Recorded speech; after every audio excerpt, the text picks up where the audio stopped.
என்னங்க வேணும்? இதுக்கு மேல என்ன வேணும்? காலையில எழுந்ததுமே ஒரு மெசேஜ் பார்க்கும்போதே ரொம்ப சந்தோஷமா இருந்துச்சு. நம்ம ஸ்டூடண்ட் இருந்து அருணா அப்படின்னு சொல்லக்கூடிய நம்ம ஸ்டூடண்ட்டு. கிட்டத்தட்ட வந்து பார்த்தோன்னா 7 வருஷ உழைப்புக்கு அப்புறம் ஒரு மிகப்பெரிய ஒரு வெற்றி அடைஞ்சிருக்காங்க. ஸோ அனிமல் ஹஸ்பண்ட்ரி டிபார்ட்மெண்ட் எடுத்திருக்காங்க. மெசேஜ் பார்க்கும்போதே அவ்வளோ சந்தோஷமா இருந்துச்சு.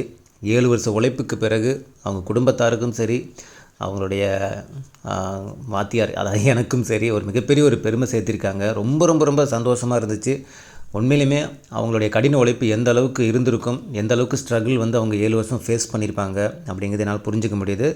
ஸோ 7 வருஷத்துக்கு அப்புறமும் அந்த கண்டினியூவாக அவங்க ப்ரிப்பேர் பண்ணதுனால தான் அந்த வெற்றியை வந்து அவங்க அடைய முடிஞ்சுச்சு. நிறைய பேத்துக்கு ஒரு டவுட் இருக்கும், சார் நான் 5 வருஷமாக படிக்கிறேன், 4 வருஷமாக படிக்கிறேன், என்னால் பாஸ் பண்ண முடியுமா அப்படின்ட்டு. ஸோ அவங்களுக்கான ஒரு எக்ஸாம்பிள் தான் இவங்க. ஆல்ரெடி நம்ம போஸ்ட் பண்ணியிருப்போம், நிறைய வீடியோ போஸ்ட் பண்ணியிருப்போம். 10 வருஷம் படித்து பாஸ் பண்ணவங்க, 8 வருஷமாக படித்து பாஸ் பண்ணவங்களாம் நம்ம போஸ்ட் பண்ணியிருப்போம்.